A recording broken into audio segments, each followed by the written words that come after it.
Encantado de estar con vosotros. Yo no tengo una posición institucional, lo cual quiere decir que voy a poder decir a lo mejor cosas que desde una institución no se pueden decir.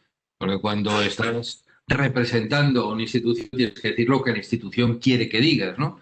Pero yo tengo una libertad de pensamiento que me permite dialogar con vosotros de una manera mucho más libre y poder deciros cosas que a lo mejor no habéis escuchado antes y que por lo tanto pueden abrir campos nuevos de pensamiento sobre esto, la gobernanza.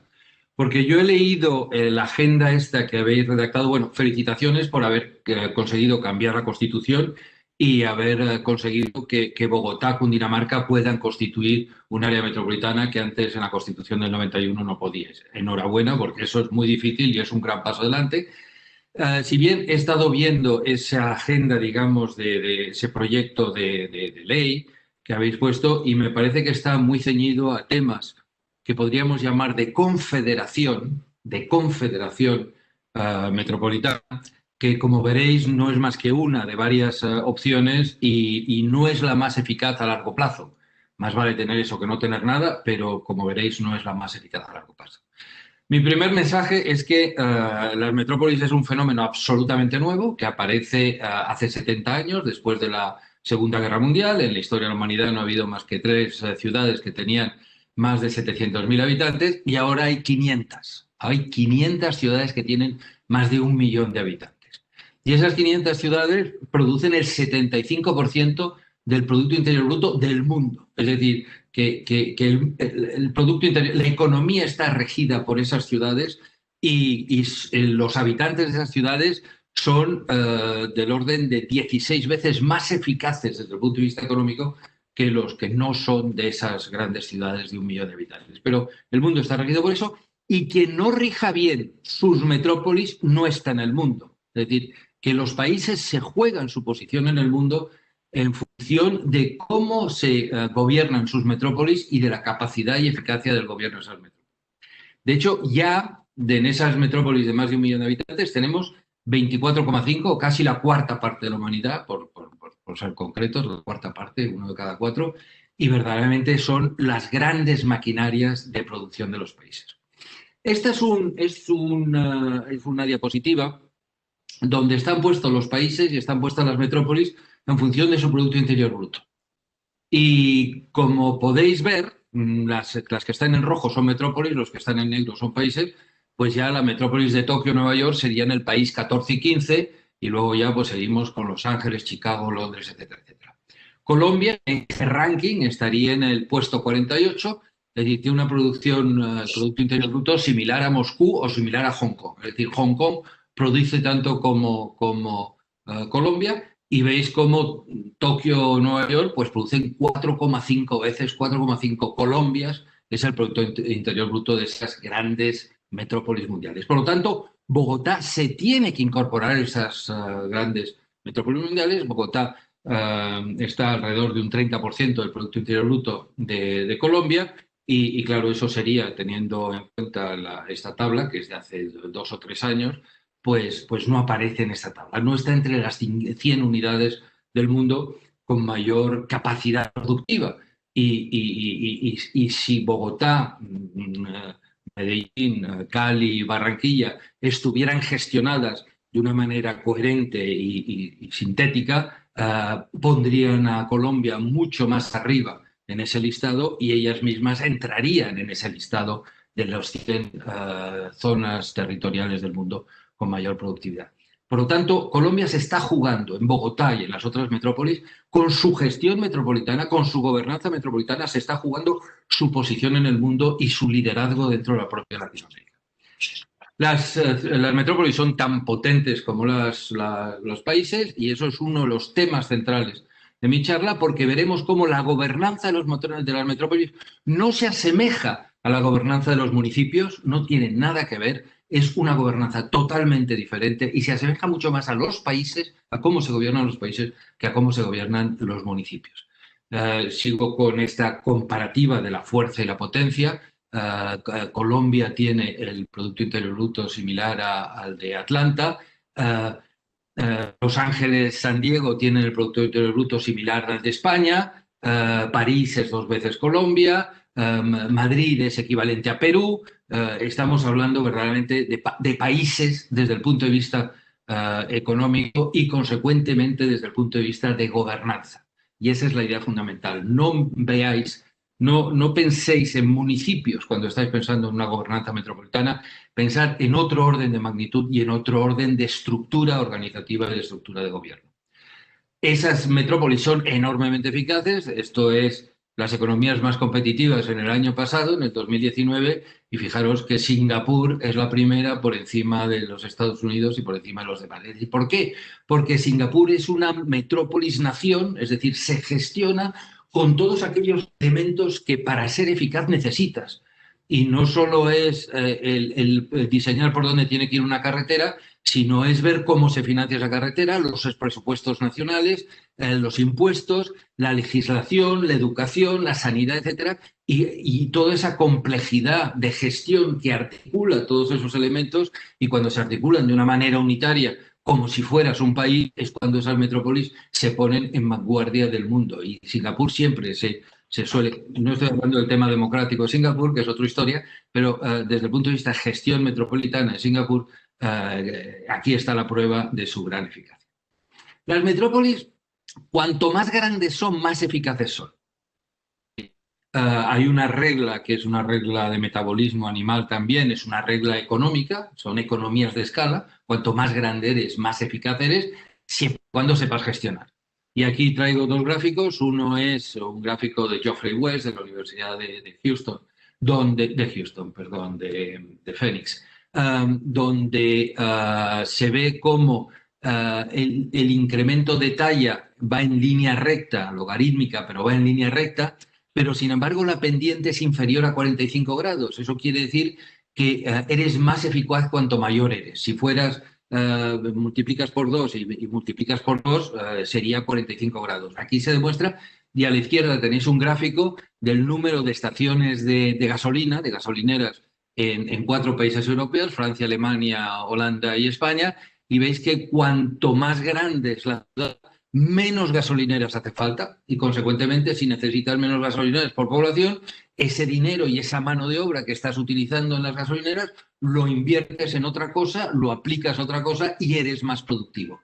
Estos gráficos demuestran que ese tamaño te da la fuerza. Y normalmente la regla es que cuando multiplicas por 2 el tamaño de tu metrópolis, incrementas de un 15% tu capacidad productiva. Y ahí hay un gráfico de cómo la subdivisión de administraciones dentro de un territorio reduce la capacidad productiva de ese territorio, y eso está publicado en un libro, Steering the Metropolis, que creo que después en el programa tenemos tanto a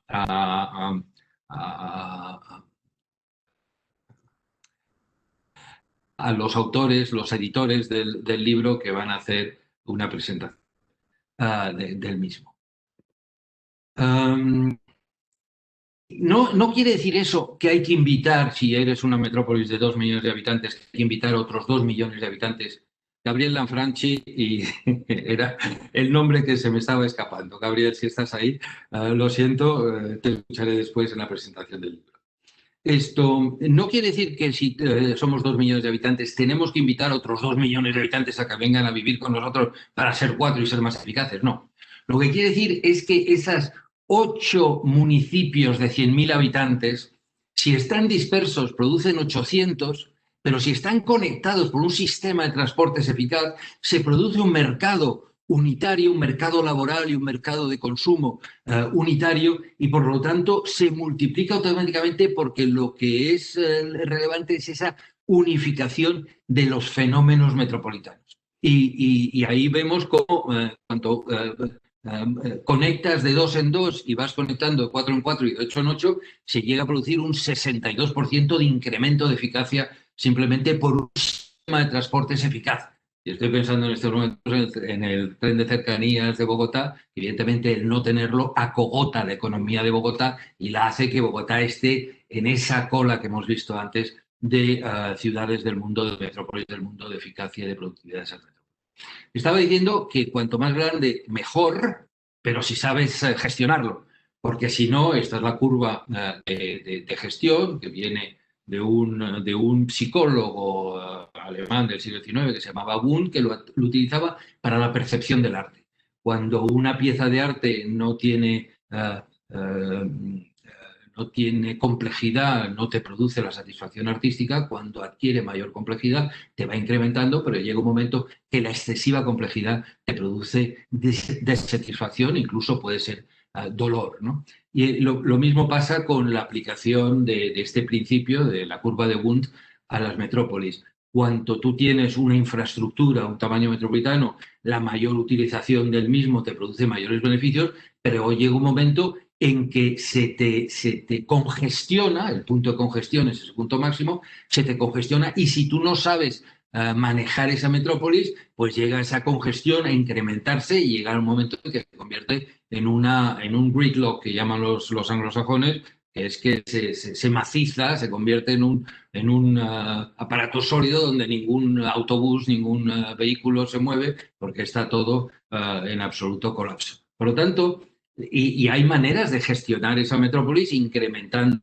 la infraestructura, incrementando la capacidad de absorción e incrementando también la gestión de ese tráfico, etcétera. Por lo tanto, las metrópolis dicen, no, es que demasiado grande no funciona, tenemos unos atascos inmensos. Eso es porque no se sabe gestionar. Yo dije una vez en Guatemala que si tardaban más de una hora en llegar al trabajo, cambiaran de alcalde, porque evidentemente quiere decir que el alcalde no sabe gestionar esa metrópolis, y apareció en portadas y en primera plana de muchos periódicos de Guatemala. O sea, el mensaje es que si una metrópolis está colapsada, no es porque sea grande, es porque no está sabiendo ser gestionada por sus encargados políticos. Y o porque no tiene ese instrumento de gestión metropolitano que es necesario y que es lo que le da esa enorme eficacia y productividad. Y eso no es solo en el tema de transporte o en el tema de medio ambiente. Todo el mundo entiende que son hechos metropolitanos, y eso sería otra discusión que tendríamos que ver en otro momento. Tengo algún vídeo colgado en YouTube, lo podéis ver y podemos discutir abiertamente de qué es un hecho metropolitano y qué no es un hecho metropolitano, porque vosotros lo estáis enfocando ya en la ley, cómo definir eso.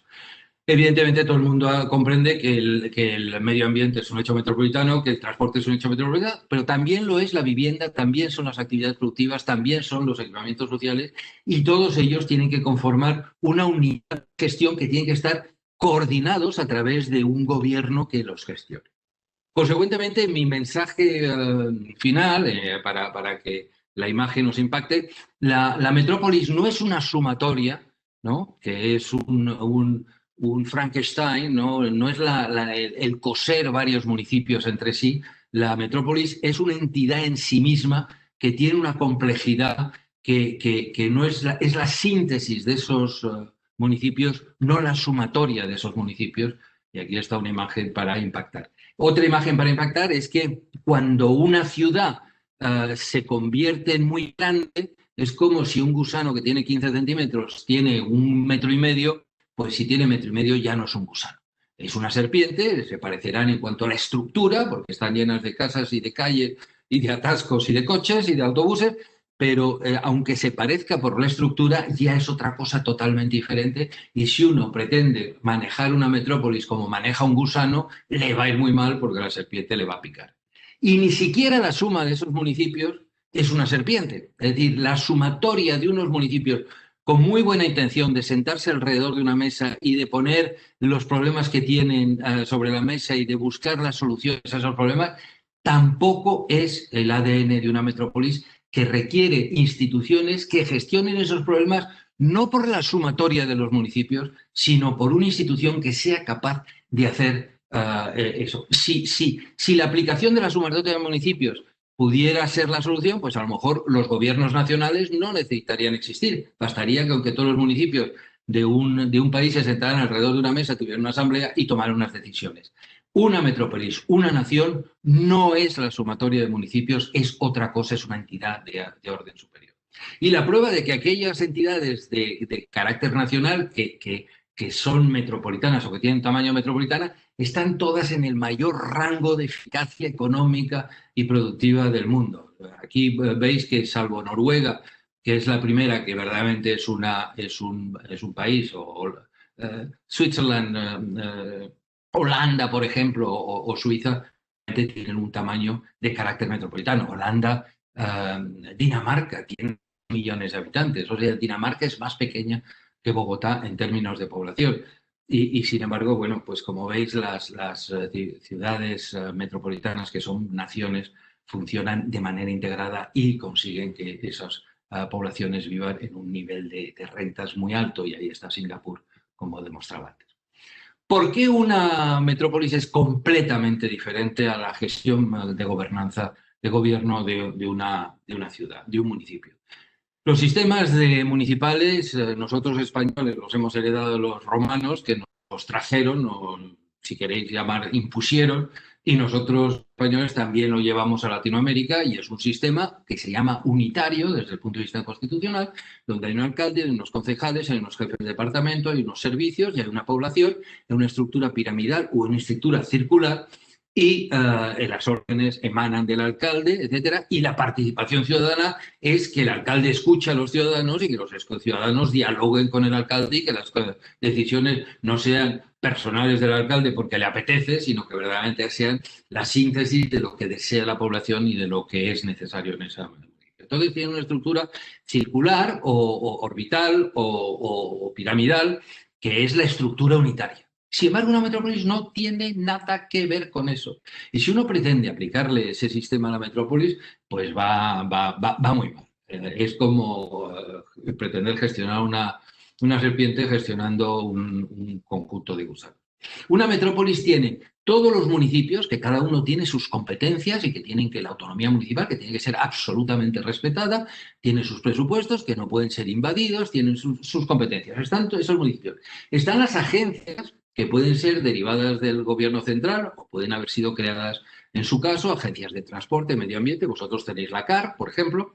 Están las diferentes instituciones privadas y públicas, y todos ellos deben dialogar en un proceso acumulativo, y eso se parece mucho más a un sistema matricial donde tú no puedes invadir las competencias de nadie, ni nadie te puede invadir tus competencias. Por lo tanto, lo que hay es que dialogar, y ese diálogo no es una orden, es un diálogo y un acuerdo entre las instituciones que están en la columna, que son las mismas que las que están en la fila, y tienen que estar hablando cada una de ellas con las demás de una manera lo más transparente posible, para que una tercera institución afectada por esas decisiones pueda tomar sus propias decisiones en función de lo que está oyendo que está siendo ese debate. Yo me acuerdo pues cuando había que discutir una cosa a nivel urbano, no estoy hablando a nivel metropolitano, pues abrir una calle para poner la electricidad nueva, cambiar los cables, etcétera, pues lo tenía también que saber el del agua, para que aprovecháramos ese levantamiento de la calle para cambiar las tuberías o para poner un saneamiento nuevo.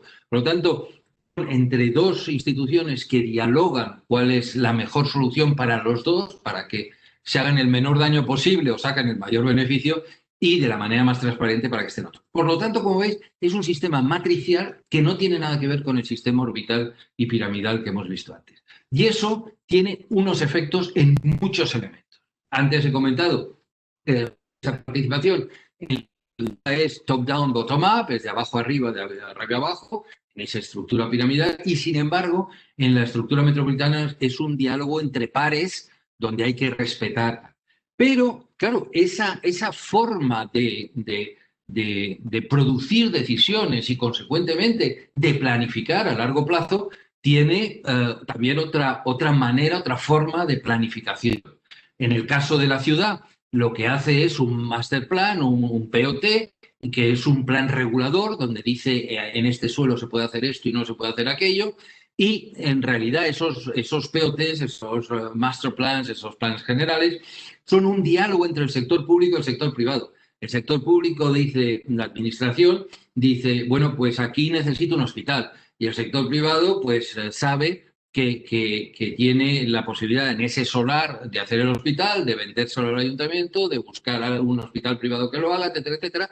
Es un diálogo entre la administración y el privado, donde se presenta al público, el privado puede hacer sus alegaciones, digo, pues yo no quiero poner un hospital, prefiero poner otra cosa, ¿no? Evidentemente todo el mundo quiere maximizar su beneficio y por lo tanto quiere poner aquello que renta más, y normalmente suelen ser las viviendas, pero bueno, es un diálogo y es un acuerdo entre administración y sector privado. En el caso de las metrópolis no tiene nada que ver de nuevo, porque es un diálogo entre las diferentes instituciones que tienen competencias en las metrópolis. La agencia de transportes, los autobuses de no sé dónde, el municipio de aquí, y instituciones que pueden ser también privadas, pero que se trata a través de la institución, no a través del individuo. No es su empresa y los intereses de su empresa los que intervienen en ese diálogo. Es pues la Cámara de Comercio, la Confederación de Empresarios, etcétera, etcétera. Son grandes asociaciones que representan intereses que hay que escuchar, que no hay que dejarse dominar por esos intereses, pero que hay que escuchar para integrarlos en un objetivo de bien común que es el proyecto. Y ahí hay dos niveles de planificación. El nivel estratégico, en donde lo que se hace es integrar economía, sociedad, territorio y gobierno, gobernanza. Eso es el nivel estratégico. Y la pregunta es, ¿qué tiene que contestar el nivel estratégico? Pues el nivel estratégico tiene que contestar ¿qué quiero ser yo dentro de 30 años? ¿Cuál es el proyecto de ciudad? ¿Cuál es lo que mi ciudad, mi metrópolis, va a articularse dentro de una organización, dentro de esas 500 metrópolis? ¿Cuál es el rol que le corresponde y cuál es el rol del cual voy a sacar mayores beneficios yo y voy a complementarme con otras metrópolis para posicionarnos en una situación ventajosa de alta productividad? Esa es la visión estratégica, es decir, economía, sociología, territorio y gobernanza. Sin embargo, los planes estructurales metropolitanos se ocupan fundamentalmente de lo que es el territorio y no tiene nada que ver con lo otro. Bueno, sí tiene que ver con lo otro porque de los planes estratégicos se van a derivar unos principios de objetivos estratégicos de posicionamiento que necesitan un territorio para dar servicio a esos objetivos. Yo suelo decir que el plan estratégico lo que decide es si quieres comer, cenar pescado o carne. Y el plan estructural lo que hace es que diseñas la bandeja de la carne o del pescado. Por lo tanto, antes es el nivel estratégico que decides cuál es tu papel y tu posición en el mundo y después el plan estructural que te dice qué es lo que tienes que construir para conseguir esa posición en el mundo, que pueden ser, pues es un gran aeropuerto en Madrid. Con el plan estratégico decidimos que Madrid tenía que ser el puente entre Europa y Latinoamérica y lo que hicimos era un aeropuerto que en aquel momento tenía 9 millones de pasajeros, pues lo convertimos en un aeropuerto que en estos momentos que creo que tiene 51 millones con la crisis, con la pandemia ha debido bajar bastante, pero vamos, antes de la pandemia era 51 millones. De 9 a 51 millones en 20 años.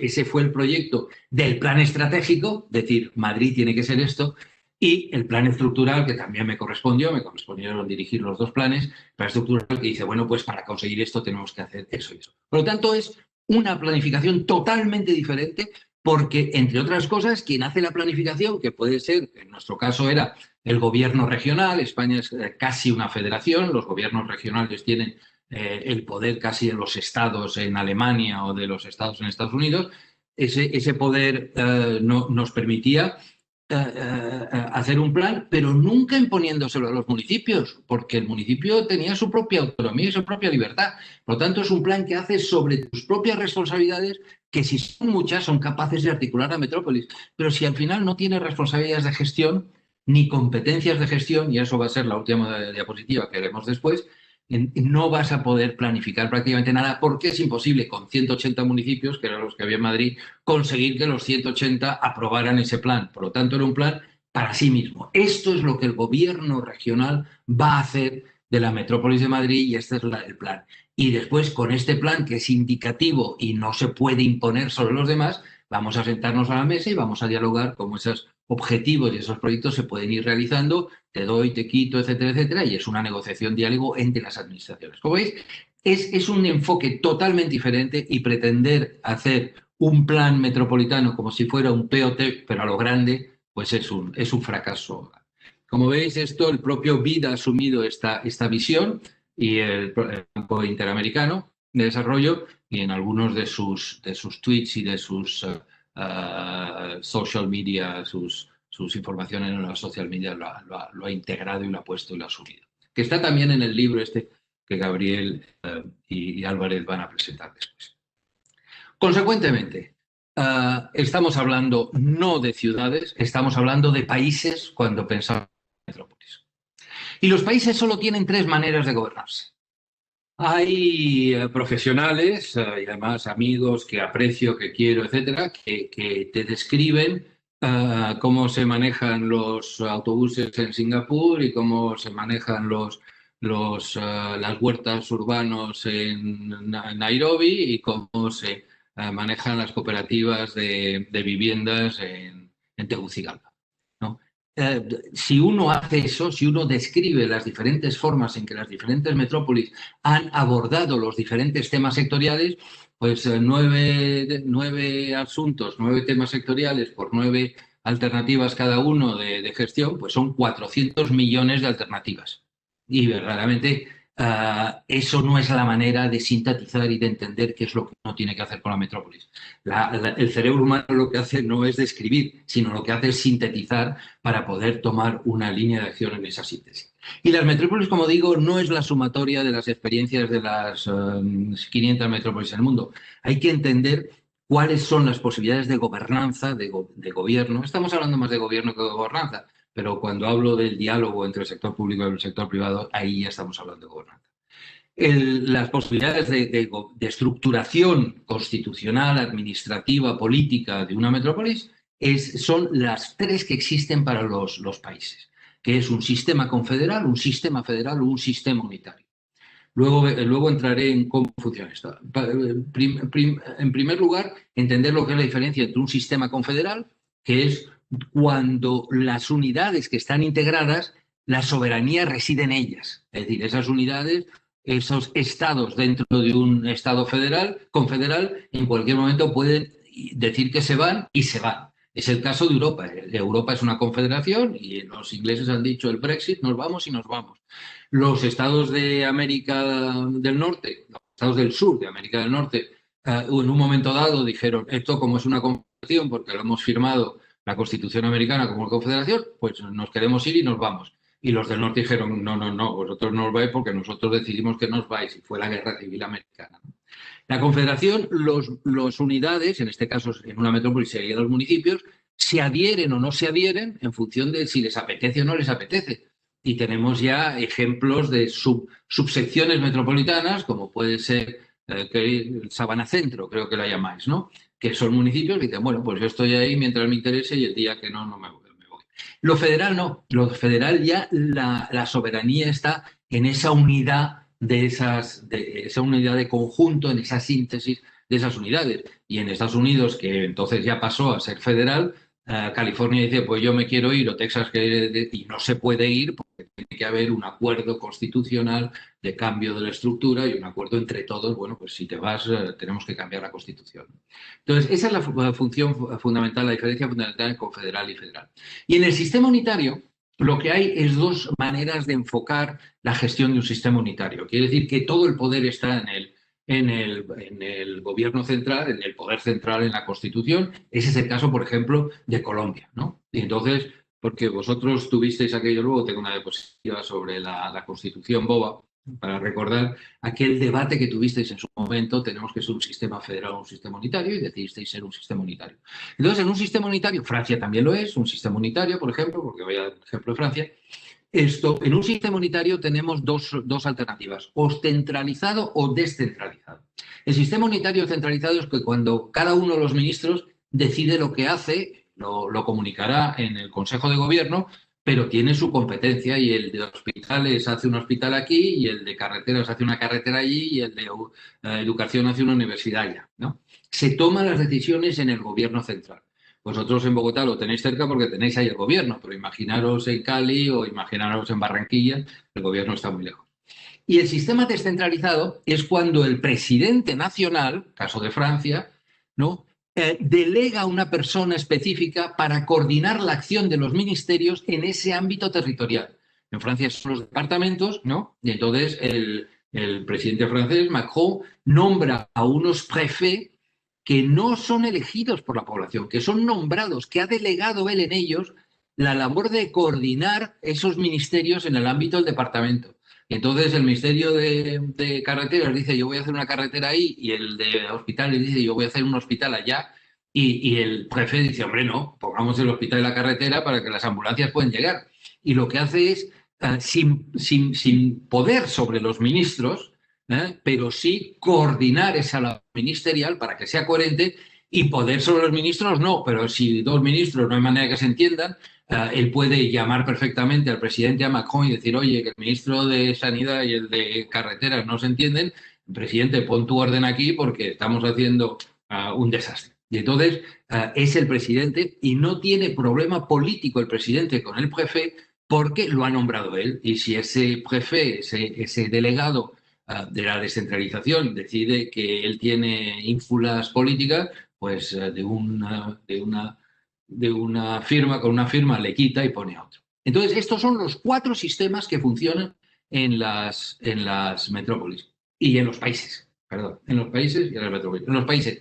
Y en los países, en este momento, en la humanidad ha habido muchos casos, intentos de confederación, pero a la larga nunca funcionan. Pueden funcionar hasta 300 años, porque la Liga Hanseática duró 300 años, los griegos, las ciudades griegas eran también una confederación, antes se comentó Estados Unidos, en el centro y en Latinoamérica ha habido bastantes intentos de confederación que todos ellos han fracasado, y vosotros estabais también en la Gran Colombia como intento de confederación, y al final fracasan.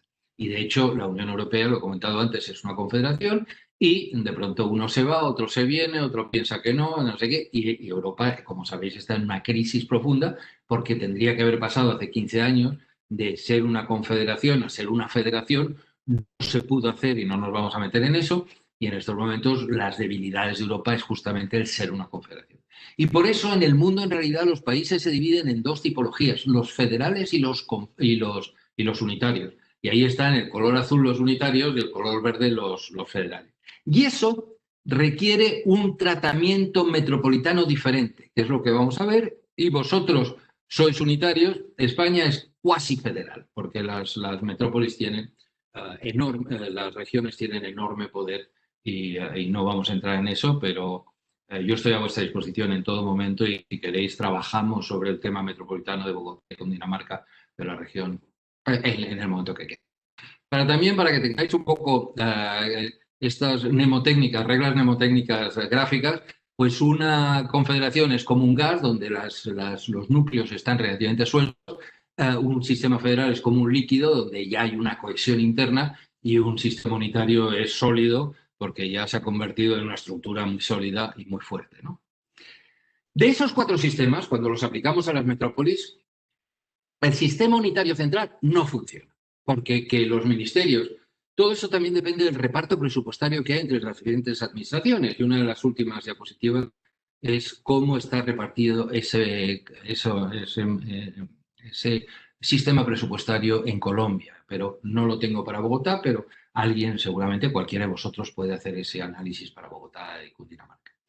En el sistema unitario centralizado, pues es el ministerio que decide, como he dicho antes, una carretera, una autopista y un hospital, y verdaderamente la metrópolis no se entera y recibe la orden, pues, de ese gobierno, que hace lo que le da la gana con su presupuesto y con sus competencias, y no hay ese diálogo.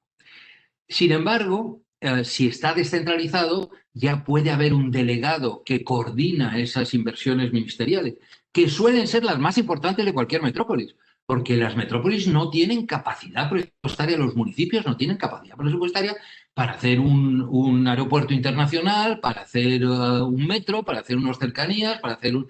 Tienes que tener verdaderamente los presupuestos del Estado, que son los más importantes en todos los países, para realizar eso. Por lo tanto, una metrópolis que funciona con un sistema descentralizado delegado sí cuenta con esos presupuestos del Estado para hacer todas esas grandes infraestructuras, que son las que te posicionan en esa red de globalización en un privilegio y en una eficacia. De ahí Singapur y esas otras, porque son los estados los que articulan la metrópolis de manera directa, en lugar de desentenderse y decir, esto es un tema de los municipios que se reúnan y que decidan. No, no, es responsabilidad del Estado. Si Bogotá no funciona, Colombia no funciona. Y si Buenos Aires no funciona, Argentina no funciona, etcétera, etcétera.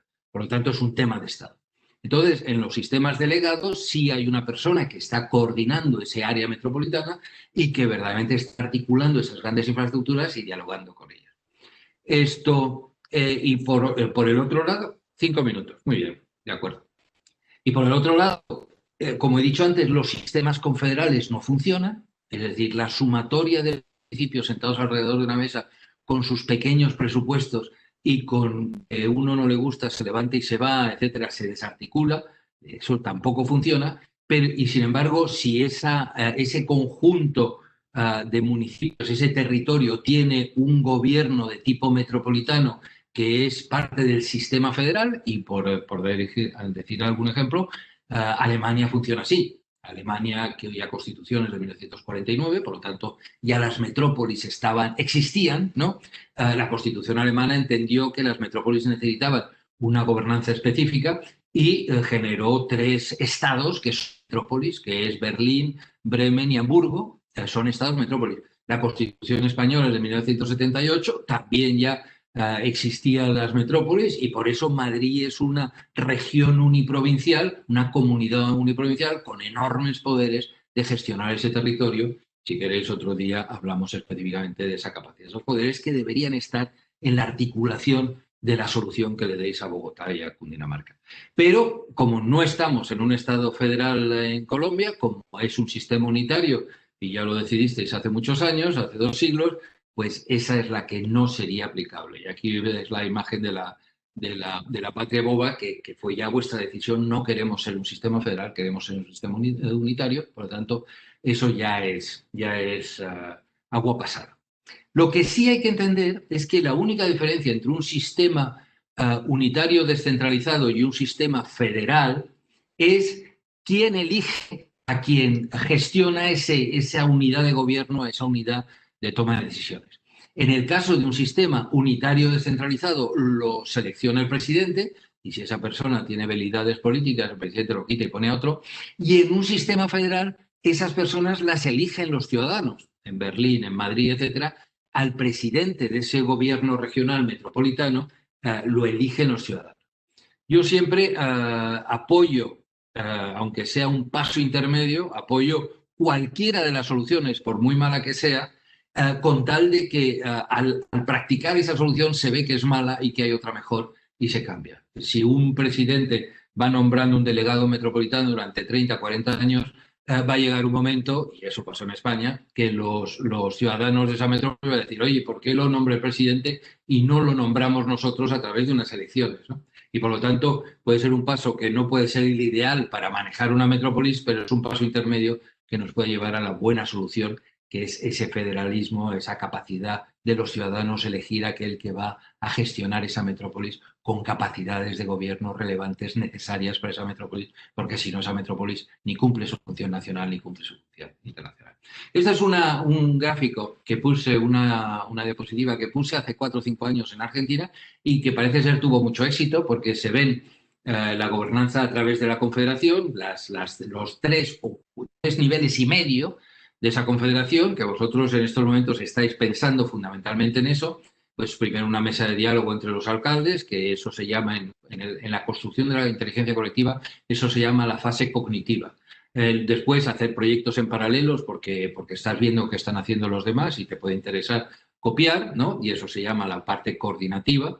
Y después el proyecto en común, puesto que tú estás haciendo lo mismo que yo, lo hacemos juntos, nos va a salir más barato y va a ser más eficaz, y eso se llama la parte cooperativa, ¿no? Y a lo mejor crean una agencia, pues, o una mancomunidad de basuras, etcétera, entre esos municipios para gestionar eso. Pero eso tiene su límite. Ahí se ha llegado y nunca va a tener ni capacidad política porque los alcaldes, entre otras cosas, no van a ceder ni presupuesto ni poder político hacia esa entidad. Simplemente se sientan y coordinan algunas cosas, pero esa entidad no va a tener la capacidad ni presupuestaria ni competencial suficiente para verdaderamente hacer frente a los temas que son metropolitanos y que, como he dicho antes, no es la sumatoria de los problemas urbanos. Y bueno, tenemos ejemplos como en Guatemala, pues que la solución metropolitana fue que todos los alcaldes se reunieron para ver cómo coordinaban los transportes colectivos y lo que decidieron fuera que las paradas de autobús fueran de color verde todas. Eso no es una solución metropolitana a un problema de carácter metropolitano. Y después tenemos las metrópolis federal. Vosotros ahí el organismo funcional específico es un poco la CAR, lo que tenéis de la CAR, pero también está ese gobierno federal y luego están los gobiernos nacionales. Me quedan 2 diapositivas. Existen diferentes tipos de país donde algunos casos la metrópolis es el 60% del PIB nacional, en otros el 30%, en otros el 5%. Lo más fácil es crear metrópolis federadas, federativas, en un sistema un 5%, porque esa metrópolis no pone en peligro el poder político nacional.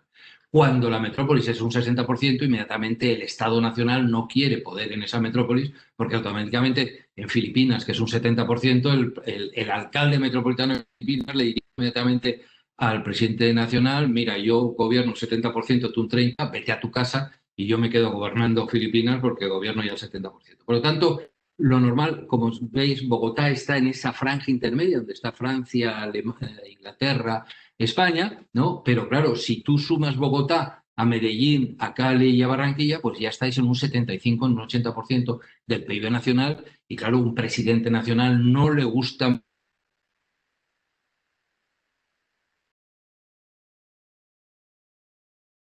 tiene un carácter nacional.